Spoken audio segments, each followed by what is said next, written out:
Ladies and gentlemen, welcome to the American Masterminds Podcast. Each episode, we invite extraordinary guests who are masters of their craft. They're innovators, entrepreneurs, and of course, motorcycle enthusiasts who have made their mark in the world. They share their stories, insights, and hard-earned wisdom, giving you a front row seat to the strategies and experiences that shape their successes. So sit back, grab a drink, and get ready for an exhilarating ride as we dive deep into the minds of these exceptional individuals. Along the way, we'll uncover powerful strategies, gain fresh perspectives, and explore the limitless possibilities of what it takes to be an American mastermind.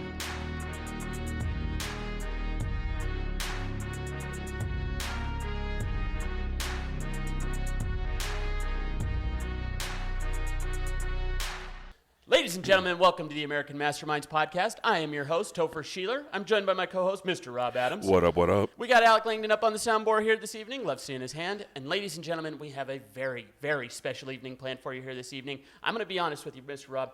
I don't think you have ever called me about a guest quite as much leading into a podcast as our guest here this evening. So excited.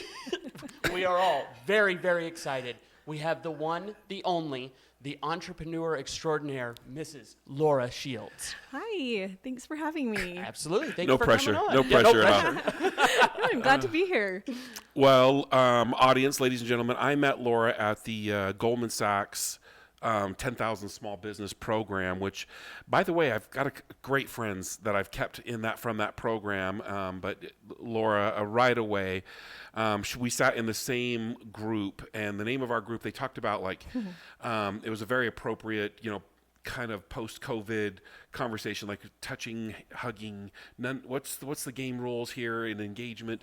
And we named our group the Mother Huggers.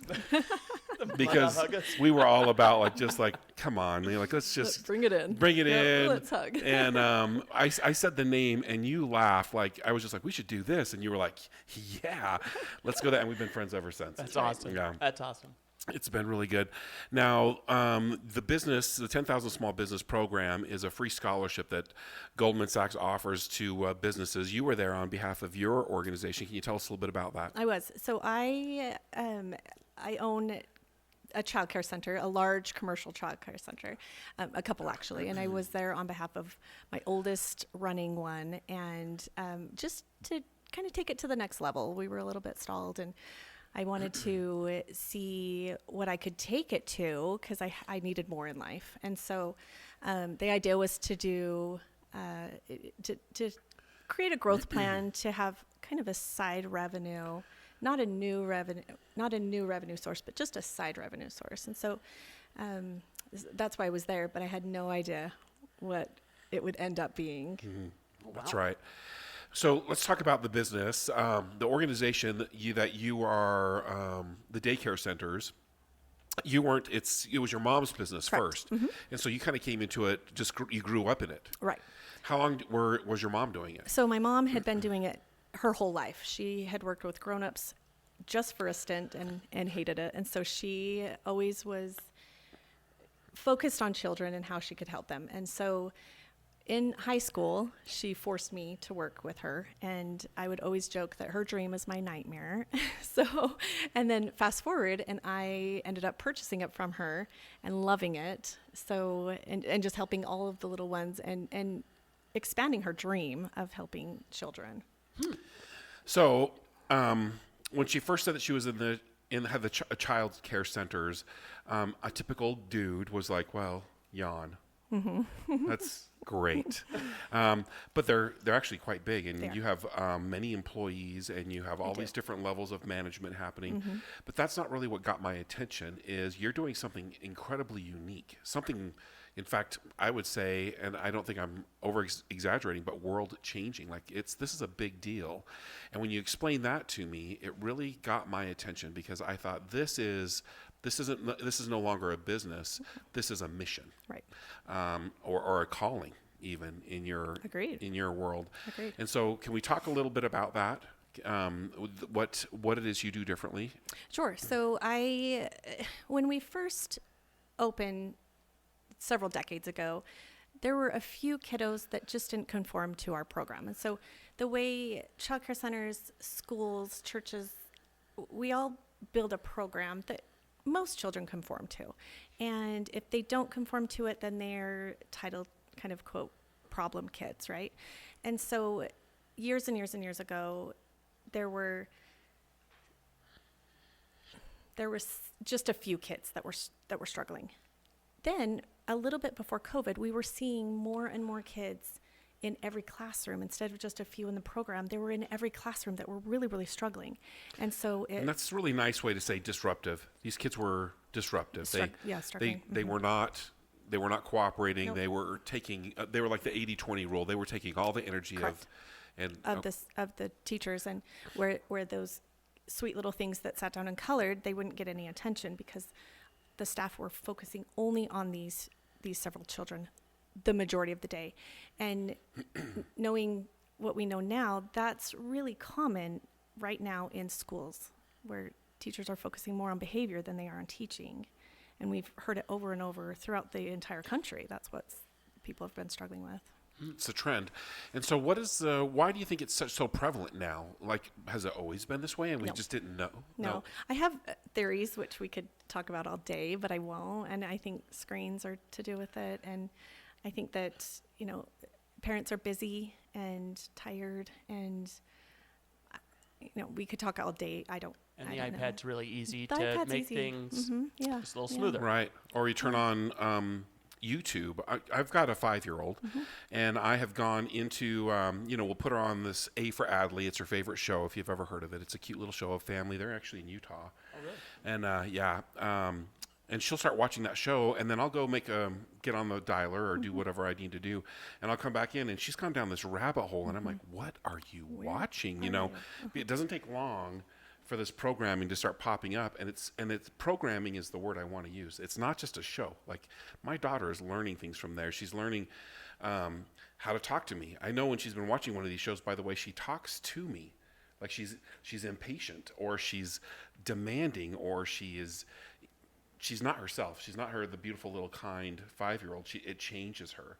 And I think if I hadn't come back, and I'll do like a 45-minute block. That's what I do, 45-minute blocks. I'm only gone for 45 minutes and maybe 30, really, by the time I get her set up and I'm actually doing my thing. And I go back in there, and it is amazing. And so I think about these little people sitting in front of this programming for hours, because mom and dad are busy. And I'm not saying that in a blaming way. That's a world that we live in. It's interesting. If I can jump right back over to, you've had these centers in different parts of like you had one in Provo, you had one downtown, right? Nope, all in Tooele County. In Tooele County. Yep. You were telling me about how the kids play differently. Oh, yes, that was a difference. As a different thing? Yeah. Can we talk about that really quickly? And it's a weird thing that's happening. And when you talked about it, I'm like, well, that just makes sense. It does.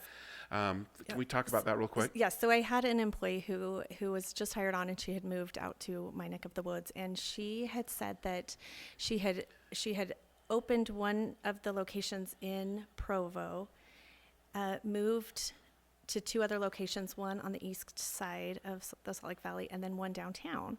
And she said that the Provo families that she was caring for there, and she taught preschool in all 3 of them. So the Provo families were interesting because the children struggled to play together. So when they would do imaginary play, they would pretend like they were typing. They would pretend like they were talking on their cell phones. They would shush other children that would come near them. Not right now. I'm busy. Yeah, no. We're not doing that right now. Go play. And then she had moved up to the east side, where these children were busy pretend playing that they were skiing or hiking or taking their dogs for walks. And she said that they were really interesting, but they still wouldn't play together. They would parallel play. So they were just not inclusively With playing. each other, yeah. And then she moved to the downtown location, and this was a Title I program, which is kind of the underprivileged, a lot of single parent families. And she had moved into this role as the preschool teacher, and she said these were the children who could appropriately play together. They were also the children that the parents would come in at pickup time, and they would sit down and play with them. Or at drop-off time, they would get them acclimated before they would walk out and go to work. These were people not on their cell phones when they picked up their children from their program. So it was interesting. It was very, very interesting. Makes me think about what kind of dad I am. Like when you told me that story, I'm like, I'm the dad that says, shh, not right now. When the timer goes off, then I can play, because I'm really very disciplined on my time blocking, and a 5-year-old is not. Well, that makes sense. Yeah, at all. And so am I raising her to be the shusher? Am I raising her to be the parallel player rather than the cooperative player? It really got me thinking about that. The other thing it got me thinking about is, like, as these kids are growing up, these kids with the behavioral problems, like, they're inheriting these problems innocently. They're not, they're born into homes that have other contributors, which may be busy parents, or it may be abuse, or even trauma. Could be a lot of different things that are going on that create these little disciplinary problems, and they aren't necessarily acting out of malice. Probably never. They're probably just, they're reacting the way that they've been taught to react. So the consequence to what we're talking about is that children struggle to enter play appropriately. They struggle to have some of these non-communicative rules of a game that children often do. And so they're children that cannot conform to a schoolroom or a circle time or sit for appropriate times because their examples are not quite up to that. And the screens are teaching them Whatever it teaches them. impatience and inappropriate. Yeah, language and everything. Language. Yeah. And so here you have these kids that are coming in, and it seems to me it's not just mom and dad, it's brothers and sisters that are also part of the problem and solution. The screens, there's a lot of different things happening in here, and this might be generational. This might have happened with grandma and grandpa, mom and dad. Now here we are. We're seeing that a lot. Huh. And if that's the case, then what are you doing? What are you doing for them? Like, we're talking about generational wounds. So pre-COVID, it was prevalent that this was starting to become a problem. And so I would do whatever I could. I would learn, I would read, I would research whatever I can do to help these little ones. And it led me to behavioral therapy. And I'm not educated in behavioral therapy. I know all the things about child development and kind of a typical child, but I was really struggling with this piece. And so I delve into it.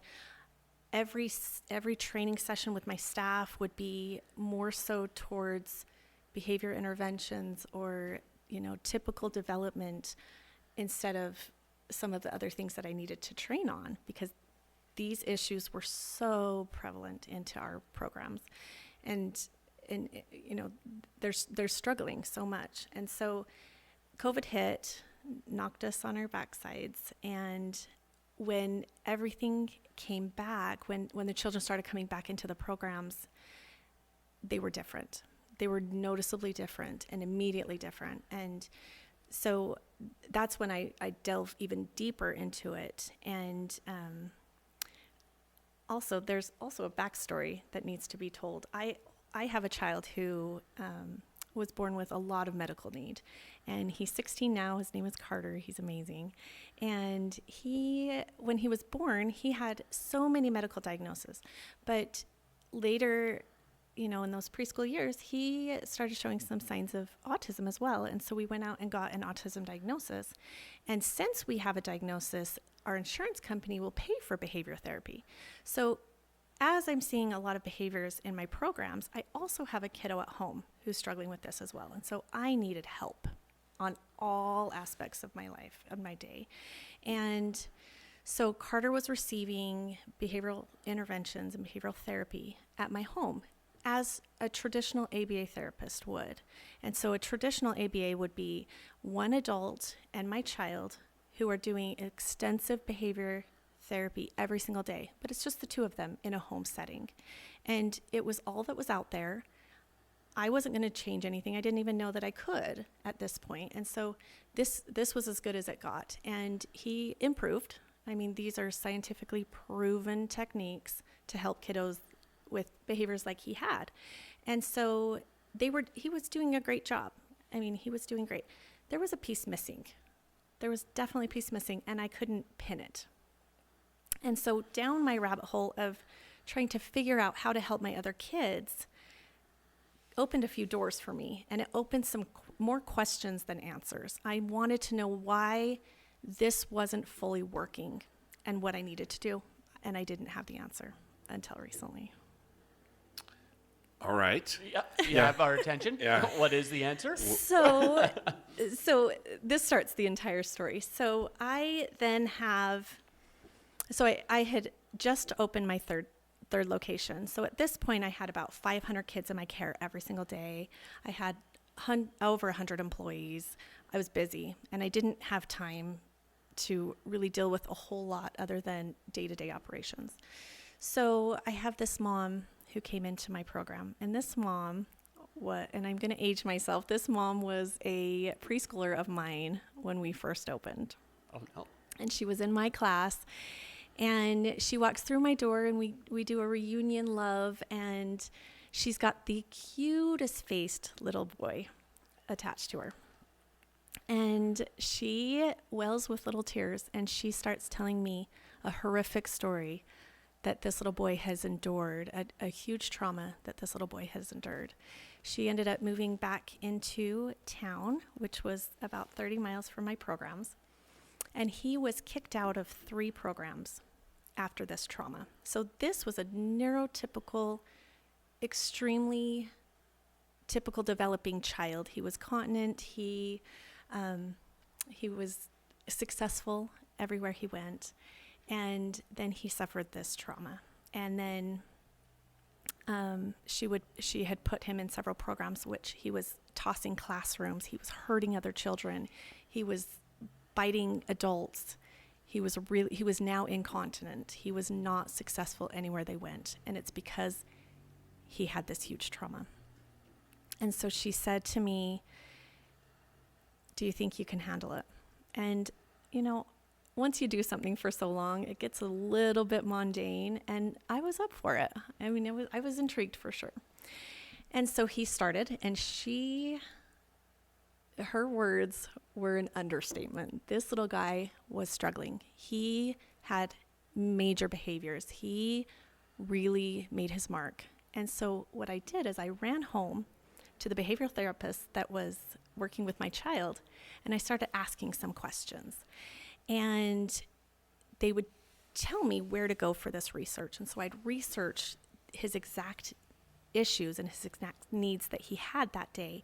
And I would run back and utilize some of these techniques with him, and it worked. But it's not supposed to work if they don't have autism. But this little guy did not have any form of autism at all. And they were working. And so I'd research more, and they would work again. And fast forward 2 or 3 weeks, and this mom came into me, and she started crying because he's showing massive improvements at home and at church and everywhere she went. She was now able to take him places, and he was successful in my program the majority of the time. He still needed a lot of help, but I knew that I was onto something. But it was so out of the box that I really didn't know what was going to happen. So you're using autism techniques to deal with a traumatic response. Can you give us more, I don't want to push too far. Can you give us more context, like what the trauma event was?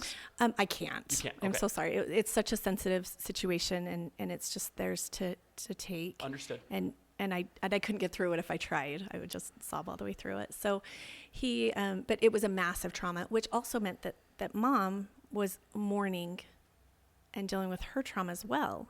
And so she didn't have a lot of time to deal with his, but he was so young, so she didn't know that they were manifesting in these behaviors. Okay. So she was busy. She was busy mourning and grieving.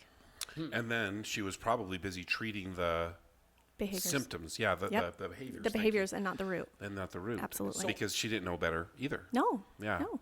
I can't imagine that space. Like, imagine the bandwidth of mourning or being traumatized yourself. Plus, on top of that, you have this little traumatized person that almost like doubles it down, like crazy stuff. So you're doing these things with this young man, this little person, as you say, and you're seeing results. And let's continue the story. What was the difference? So like you have general techniques that you're using for behavioral stuff. Now you've got autism techniques that you're using. What was the difference? I didn't know. I didn't know at the time. I just knew that it was working. I knew that these techniques were working. And it was amazing. My question was, then what happened? So we're seeing results with this little person, and this has been a while ago. Like this has been Years. And so now where are we 2 going? years. Now are we with this? What's happening? So he sparked an idea that maybe, just maybe, these techniques might work with my other ones.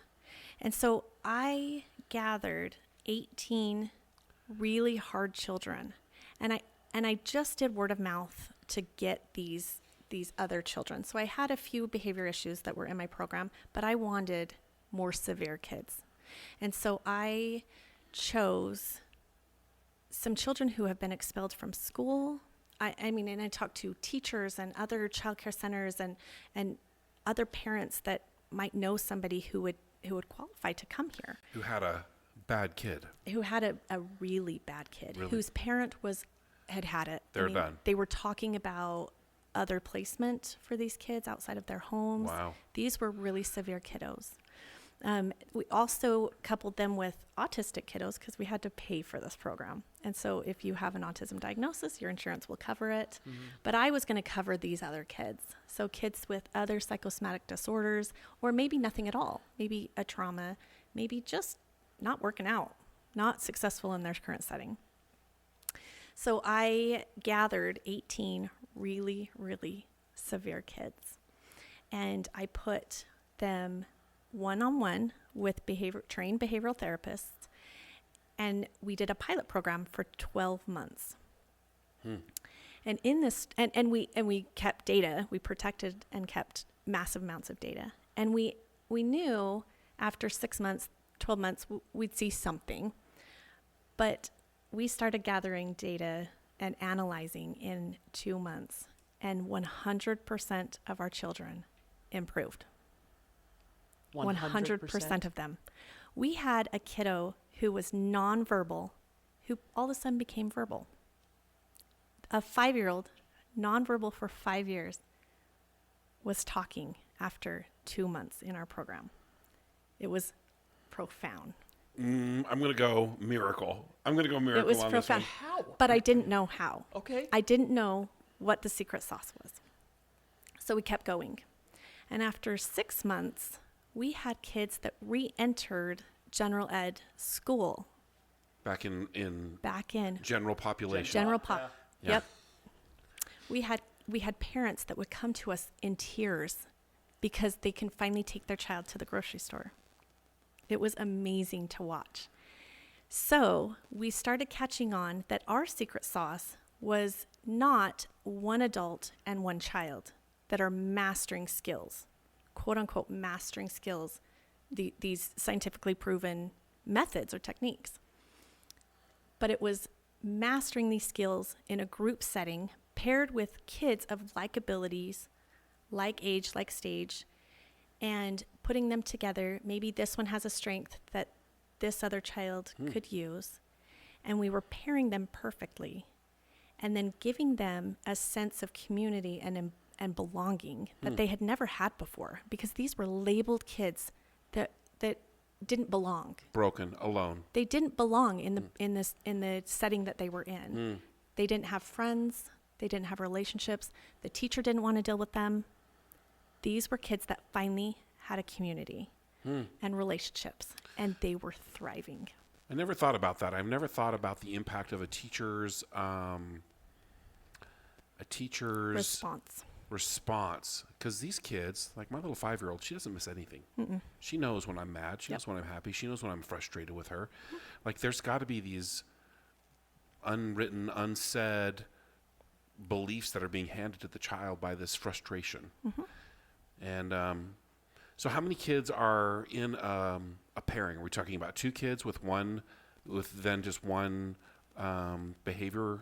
Am I saying it right? Behavior therapist? Yeah, behavior therapist. Yeah. Or was it 4 kids, or what's? So it depends. It depends. So if they do have that autism diagnosis, they do get a one-on-one therapist. But if they don't, then all I can afford is the 1-to-4 ratio. And that was also working. So, but we would also take this one-on-one and pair them with a group that they could build relationships with. And so these kids now are learning because, and I have a loose understanding of autism, but that the relationships is the obstacle, is the hard thing, the non-verbal cues and building that rapport. That's a difficult task for someone with autism. It is, and it's more so. I don't know how to interplay or build a relationship or maintain a relationship. And so children have non-spoken rules to games. And if somebody with autism comes in and breaks that rule to the game, then it's a problem. Sure. And those kids get angry and they don't want to be friends with him, right?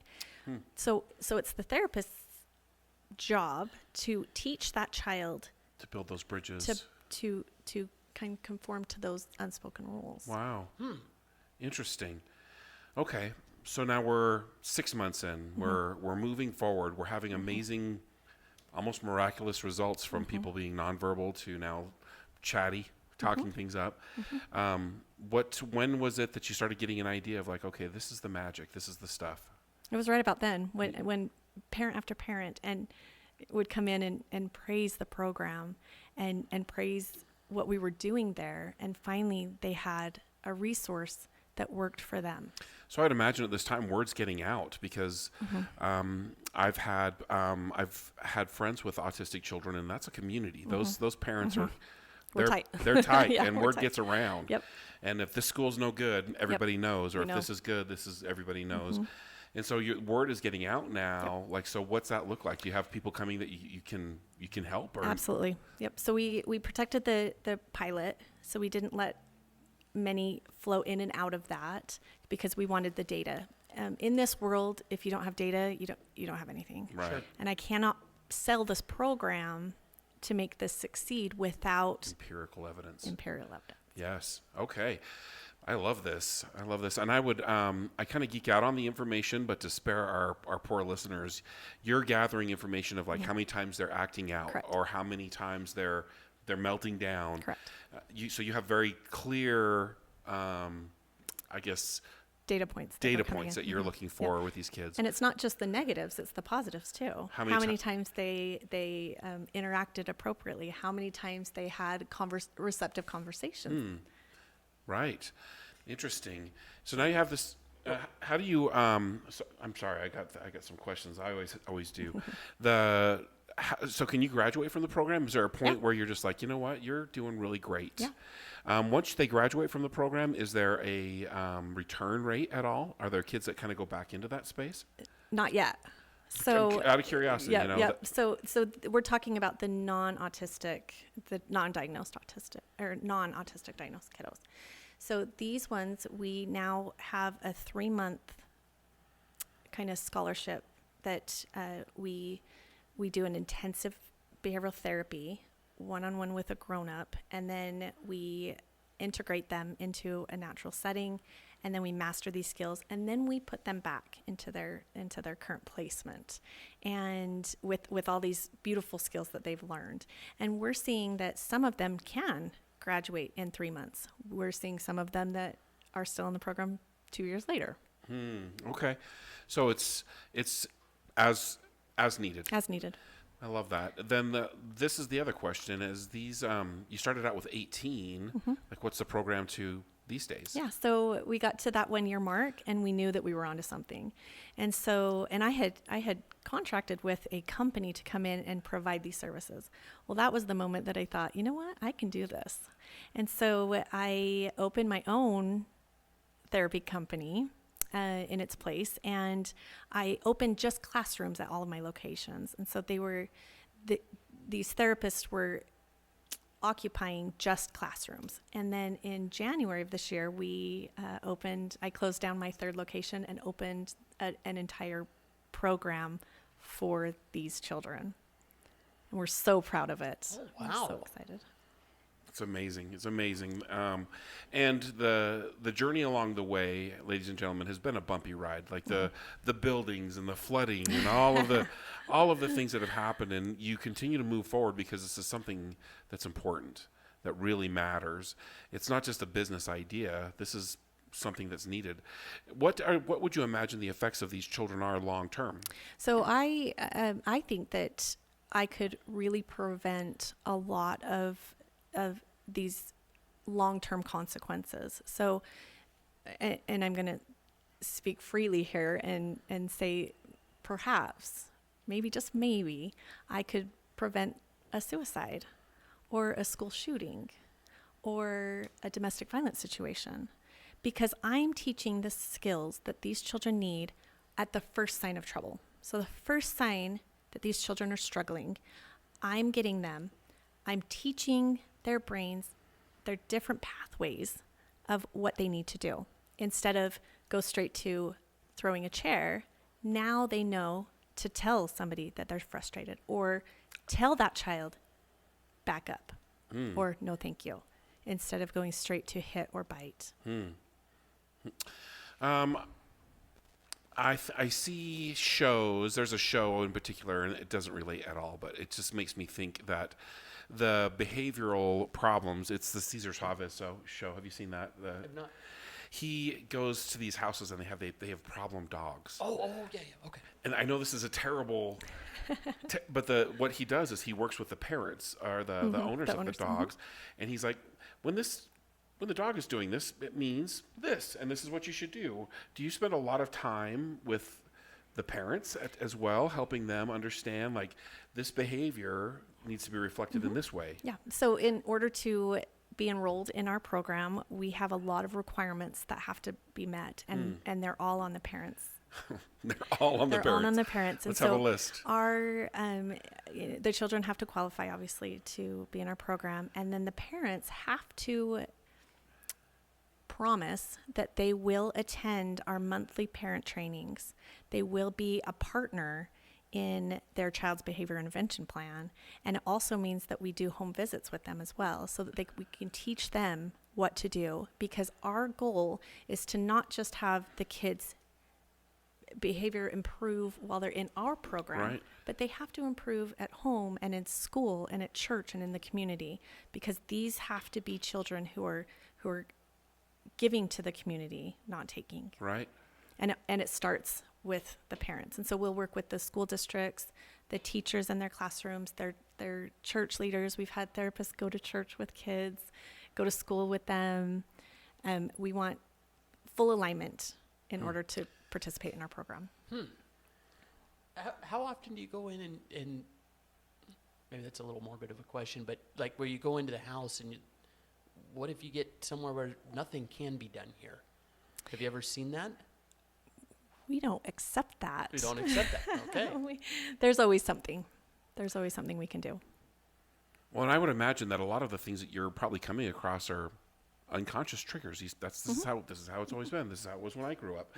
It might be something as simple as, we need to get everything off the floor, or just like some basic things that are probably not really world-shaking stuff. It's like this is just basic behavior that would lead to a benefit. The other thing I see is if somebody came into my house and I had one of these children and I sought you out and you said, Rob, from now on, no more yellow notepads. Okay. No more yellow notepads. Yeah. You get what I mean? Like you're not being inflicted upon someone. You're not like a part of a social worker that's been sent over by the state to see if the kids get to even stay in the house. You're there to help. And that's a tremendous different place than maybe a police officer coming in and saying, this is unacceptable. Yeah. Well, they're showing some level of effort to come and find you. Correct. And again, they have to promise to be a partner in this treatment. Amazing. I love this on so many levels. Now, so we've got these kids. They're learning. They're growing. You've been doing this now for this program. For 2 years. For 2 years. And so it's a little bit in its infancy, but it's not, because you have been a witness of these behaviors for a long time. Your whole life. Yeah. You grew up around this, and there's always been this happening, but now it's more prevalent because of the things we've cited. What do you see being the largest obstacle in your way as far as like moving forward? Because this is heavy lifting that we're talking about. It is. The biggest is obviously funding. This is expensive. I've flipped the bill for 2 solid years to do this, but the money is running out. If you have an autism diagnosis, the insurance companies will pay for it. And All day. It's not a problem. Right. And I've gone to Hill Hikes. I've talked to our legislators, and all of them will put their hands in their pockets if I start talking about insurance reform. Nobody wants to talk about insurance reform. So that is not my obstacle. That'll be an uphill battle that I cannot climb. And I'm busy over here trying to help the kids. So funding, definitely, some kind of funding source for the kiddos without a diagnosis. But again, it's prevention for potentially what could happen in the future. Right. And what could happen in the future, and you kind of skirted around it, but I won't. I'll say that I would imagine that our prisons are full of people that were maybe that 20% that we talked about, that the people that didn't get the attention they need, or maybe were traumatized as kids, and so they grew up violent in a violent home or whatever, and now they're violent. That's just how this goes. And the problem with that is they're going to raise violence or whatever that behavior is, and so it goes. And so this isn't a short play. Correct. This is a long play, and when we talk about reform, which is a very popular word right now, it's a super popular word, but nobody wants to talk about the long-term benefits of anything. They need something right away. They want results in a quick hurry. And so let's just pause for a quick second. Just a quick second. And action. All right. So as we were discussing, we were talking a little bit about legislation, changing insurance laws. I think that the insurance is such a big industry. Like that's just something, it's like going against big pharma. Right. Yeah. Right? It's a losing battle. It's a losing battle. And so what's your strategy for success? So I am going to try to open a nonprofit and go after some prevention dollars. Prevention dollars. Prevention dollars. So let's talk about that. What does that mean to the rest of us, the prevention dollars? So the prevention dollars are already in place. These are what the school districts get for drug prevention, the testing of, it's called SCORE, where they test the junior high kids to see if they're using or drinking or... So it's a state level organization then, or state level funding, I should say. And the health department gets money for it, and the Justice Center does, and so I'm going to try to get on. And how do you do that? Like, how does someone go about approaching that? Because we're talking about a large budget with a lot of people with their fingers agencies. in, Yep. that are like dependent upon it. Yep. So I've joined what's called TIP, which is an interagency prevention professional group. It's a coalition. So I've joined that and learning from all the people that receive funds from this. And so I think with the nonprofit status, I'll be able to tap into those sources. And so a typical, and this is my ignorance, a typical daycare or a day of care for my little one would cost, what's an average? What would I say? Do you know have a daily cost for? Yeah, it's about $35 a day. Which is, that's amazing. So that's $35 a day. But then if I have one of these special needs children and we're to the 1-to-4 ratio or 1-to-2 or 1-to-1, what's the average cost for that? So let's go to an annual cost. An annual cost for a neurotypical 3-year-old in a general setting would be about $10,000 a year. For a healthy? For just general ed kiddos. Okay. Our kiddos without diagnosis are requiring 1-to-4, which is about $67,000 a year, is what it's costing me to give them. The care Each that child. They need, each child. And so it's a big ticket. And if you look at it from the front, you're like, geez, that's a significant amount of money per person. But if you're looking down the road, how much does it cost to incarcerate? How much is a year in prison? What's a year in prison? Yep. And all of the food and the medical care and the officers and all of the things that have to go along with. How much? $144.25 a day to house. Is that general pop, or is that general population? So that's not even like violent criminals. That's just like standard people in the prison. From my gentleman over here. Thank you, Alec. Yeah, he plays a lot of video games, I think. No, he's one of the smartest people in the world. That's just how it is. So at $144 a day, who's got their calculator? I'd like to know what that annual cost is. Let's break that down And pause for editing Topher. So the average cost for daycare of a healthy little person is about $35 a day. There's a significant cost difference daily for the healthy kids that are sitting down and coloring and the one teacher to 4 kids.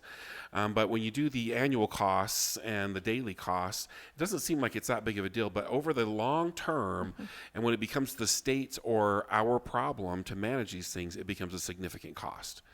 The point that I want to make is that prevention, what do they say, an ounce of prevention is better than a pound of, what am I trying to get? Where am I I think going? that's right. An ounce of prevention is a pound of problems or something like that. Yeah, something like that. And so what we're trying to do is we're trying to get ahead of the game. More importantly than the financial cost is the tremendous emotional cost that is associated with a lifetime of poor behavior. And then passing that along. And so it's not even about the money, although money is important. Money is what is going to get this done. When you're going to those prevention funds and you're in these groups and you're making these connections, how do you feel it's going? Do you feel like you're making progress towards this? Like what could move the needle for you? I think just advocacy that this is a problem that we have the solution for. We need to be welcomed into schools and other programs so that we can do our work. We have the solution, and we can help. We are just an additive to some of these other programs. Well, let's shift gears away from the programs and talk about the solution itself. Something that I admire about you is you're an abundance mindset. This is something that is going to help everybody. This isn't, I don't own this. This is something I want to get out to the world. How can I learn more about, let's say I have a kid that's really struggling and I'm in Idaho and I'm listening to this podcast. Where can I go to start learning? And it's not about the autism per se. Right. It's about a behavior that is not, how did you say it? Not being successful. How do I do that?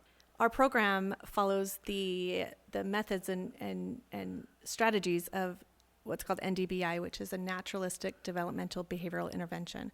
And so yes, we follow the ABA standards, but for our non-autistic friends, we go on this behavioral intervention that's very natural, which aligns with our mission to have these children in a community that they belong to. Is that something that you came up with as part of building this program, or is that this is an older practice that you're using? It's actually new. It's a scientific method of behavior strategies and methods. Brilliant. And so if we could help out the best way, if we could help Laura out the best way, advocacy or awareness of that there's a solution. I would imagine there's a lot of people, parents, that are hopeless. I was one of them. I was definitely one of them. Right. And in discovering this thing, it has to be wildly empowering. Like, I can actually do something to make a difference here. I can help my child out, because we all want to help our kids out. That's how we're made. That's what we want to do. And so what a tremendous shift you must have gone from helplessness. Can we talk about that a little bit? Yeah. Like, what did that feel like? Where did that take you? Or I guess what was the journey like for you as a mom to discover that missing piece? To back up a little bit, to have a child in this situation is so heart-wrenching. And as a parent who doesn't have the skills, and I don't know what to do for him, and I want to help him, and I want to take it from him, but I can't. And everything I try, because I know how to teach my neurotypical kids, but everything I try isn't working with him. And it's so frustrating. And you have this bag of emotion of guilt and frustration, and then you feel guilty for being frustrated. Shame comes in and all the things. And then you have judgment from your family and friends, which they don't mean to do, but it happens. It could be just a look like, yeah, control your kid. Yeah, your kid's doing it again. What's happening to your house? And I mean, our kids are so violent, and we don't want anybody to know. So there's such isolation in parents like me. And especially if we don't know what to do or where to turn, and we don't have anybody to help. It's so incredibly frustrating and sad and emotional and heart-wrenching and guilt-stricken all in one little bag. It's heavy. It's really, really heavy. That is heavy. Well, let's shift gears to hope. Let's talk about where we're going. What is next? What do you see happening with your dream here? Yeah, so the center that we have going, it's been wildly successful. The children are so happy there. Their behaviors are reduced significantly in all aspects of their life. And I don't want to capitalize on this. I do not want this to stay in my little bubble of the world. I would love to consult with other programs on how to accomplish this. I'd love to come in and take over. Everybody everywhere has somebody that they know who's just struggling. And if I can help in any way, I would love that. So you're looking, in the future, you're looking for more of an opportunity to be a consultant and to spread the gospel, as it were. And this is what's worked for me, and this is how it works. Would you consider putting together a training program that we could get to these daycares? Because I'm sure there are daycares that are just like, we don't know what to do with little Tina. Absolutely. Absolutely. The child care centers, school districts, church groups, any kind of community. Scout groups, anything, anybody that has these kids growing up. Because I can think in my baseball teams, I can think of I was just going to say, did he get anything for high school baseball boys? I'm trying to get them before they have a problem with it in high school. But all along the way, there's going to be some kind of an intervention, perhaps, that would make a huge difference in this person's life. Agreed. And so this nonprofit that you're putting together, can you tell us a little bit about that? Yeah, I'm really excited about it. I'm actually opening a foundation as well on top of it, and I'm calling it Carter's Community because that's my baby, and I just want his. How beautiful! I just want his life to move to live on, and where at one point my Carter wasn't invited to birthday parties or events at all and didn't have a friend over to play games. Now he has a whole community of kids that love him and thrive with him and they're like him. And so these are his people, and I'm excited to open that. When you see Carter with his people, and you've been working, of course, professionally with this, now you're talking about in your own home, do you see these kids like helping one another out, like teaching each other, like, this really works for me? Do you see that happening in the community? Absolutely. Huh. And part of our program is to also teach siblings and friend groups on how to communicate and have relationships with our kids as well, because they are unpredictable. They could flip at any second. Yeah. And so the idea is to help sibling groups, friend groups, neurotypical groups on how to befriend and love the children in our community. Wow. That is amazing. I told you, huh? Yeah.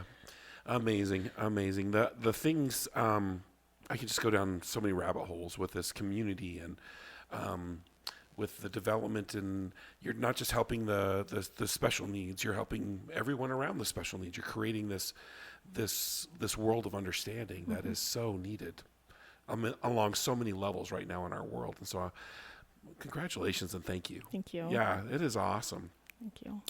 Now, if we stand back for a second and we look into the future, where do you see this going? Like what is next? I hope that people maybe take a page out of this chapter of mine and build a program that looks like this, or reach out to where I can help them build a program. I can't do it all, but I am feeling the shift in the industry and the impact that we're having just in our little neck of the woods. I would love this to go far. We do have a secret sauce. We're helping these kids, and I can see this being successful everywhere. Brilliant. And so we will include ways to either follow you on social media, or for them to connect with your organization, or to learn more about your nonprofit in the comments of this podcast. Because this message needs to get out there. This is something that is becoming and will become a greater and greater problem if ignored. This isn't let's just wait till this goes away No, kind of a this thing. isn't going away. This isn't going away. And to be proactive in this behavior is power. It's just incredible power for our world, for our community. I've spent a tremendous amount of time in my life in corrections. I was a police officer for a while, and there was many times where I just thought, I wish there was a better way to communicate with these people, because I don't necessarily feel like they're being malicious. They're just being. No. They're just doing their thing. They're reacting in a way that they could. And I remember feeling like I wish there was a time that you could go back and be like, hey, little Tina, like let's try doing it this way. Let's change just this one thing, and how tremendous the behavior that one thing would have been. So I think about you a lot, actually, about the program that you're doing and the long-term benefits. Like, you're never going to know in your lifetime, my friend. Right. The impact. That gets me emotional a little bit. Like, the impact is powerful. It is. I think about people who are working hard every day to make a difference in the world, or just to survive. And the difference that you're making is outside of course, influenced by Carter, but it's outside of just making a living. It's more of a mission. As you were to define that mission, and I know that this is something that we worked on at Goldman Sachs in defining your mission, how has that changed over the years? It significantly changed. Tell me about that. When I built my mission, vision, and values at Goldman Sachs, I had no dream of what I'm doing today. I just thought, I'm just going to help a couple of kids here, mostly my own, actually, and see what I can do just in my little community of population of my kids that I care for every day. But again, we didn't advertise at all, and the word just spread, and we had so many families that were so desperate for any kind of help that we could offer. And so it just built and built, and I don't think I can stop it. I'm excited to see where it's going to go. I'm here for the ride, and really it's not been me driving this. Every ounce of this has been divine intervention that I couldn't explain if I tried. So the gaps that I've had building this and making it successful have fallen into my lap. So when I get to a point, a roadblock where I know I can't get out of it, I know this is the end, something is dropped into my lap. Somebody calls me out of the blue and fixes that problem. It's amazing. So I am just the driver of this. I am not... I have an organization that I depend on miracles quite a bit in my organization, and I'll just admit it. It's way bigger than who I am. How do you stay in that space of seeing, expecting, welcoming the miracle, rather than the space where I like to spend time? Oh my God, this is never going to work. What am I doing? I have this internal voice, Laura, that's always telling me, like, run away. Me too. The liability of mine is great. Huge. That's also divine. When I'm feeling frustrated, or when I think this is going to kill me, all of a sudden I have an aha moment where a kid does something that we've tried to master for months, and they do it in that moment. And that becomes my why. So I do have my big why that I hold on to every single day. But the fuel But my tiny whys, they just hit me all day, every day. I love that. I love that you have a fuel for the why. The why is the big, this is what's going to happen. But the fuel, the victories, those things, that's amazing. In staying present and centered around those things, how do you celebrate those? Because and I'm saying I'm going to generalize you into my age group. We are in a generation of the next. I just bought a fancy car. Well, what's next? How do you stay in the now instead of the next? Because these victories are really, this is your gas. Yeah. So that's also intentional with this creation. We, every quarter, we do an impact meeting. So we bring in 1 or 2 families to tell their story. We pull up the data of the improvement of that child, and then we talk about the impact that this team is having every day, all day long. And it's emotional, and it's amazing, and that keeps us going. Powerful. Can I come to one of those? Please. I would love that. I love a good cry. Yeah, I would love to see what's happening in there. I find what you're doing incredibly fascinating and a huge long-term benefit. Like I think I have a pretty good understanding of that, but every time I talk to you, I get another like inkling of like, wow, I didn't think of that group of people that is being affected along the way. Yeah. You know, it's not just that little person. There's grandma and grandpa and mom and dad and brothers and sisters and other students, and all of them are being affected. And if we can make a difference, like that's tremendous ripple effect into the world. It is. Amazing. All right, so we've talked about the future, where we're going, what we want, how we stay centered, our why, the fuel for the why. What's something I haven't asked you that's important that we should know? So I just want to reiterate what therapy is, because there is a little bit of controversy around behavior therapy and whether it causes some trauma or it's just not preferred in some households. But I just want to put therapy into kind of a layman's terms as it was explained to me. So therapy is like driving a car. So let's just compare it to driving a car. When you're 16, you're just learning how to drive, and you know every stop that you make, you know every pedestrian that got in your way. You have to pay attention, and it's because the road map, the synapses that fire with thought versus action, it's a bumpy road. So a 16-year-old driving is a bumpy road. They're thinking about They're shifting thinking gears and about- pushing in the yeah, clutch and they've looking in gotta the mirror. Think about it all. Yeah. Then fast forward to me, who's driven for several decades. I don't have to remember how I got home. Not one part of me knows how many stoplights I made or how many turns or how fast I was going. I just go home. And it's because that road is smoothed out. And it's because I've done it over and over and over. So therapy is a lot like that. But in our little people, their synapses or their roads, their pathways are smoothed out to the wrong, the more inappropriate action response. So if something happens to me, maybe my pathway is smooth to hitting or throwing or screaming or swearing or whatnot.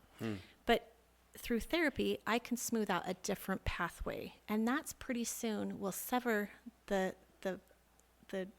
undesirable path and smooth out this pathway that is more desirable, is more appropriate. And through intensive behavioral interventions, I can smooth out different pathways forever. They'll never go back to the old way of the old pathway. Unless we allow that again to be their go-to response. And it's a forever thing. It's a forever thing, just like driving. Wow. It's a forever thing. It kind of blows my mind to think about therapy in that regard. I have done a lot of therapy. I'll admit it.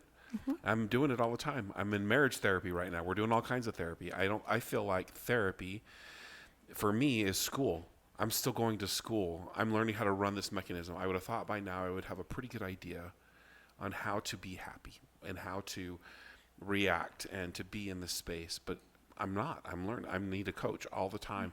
This life is a difficult thing to figure out, and I want to do it as smoothly and gracefully as possible.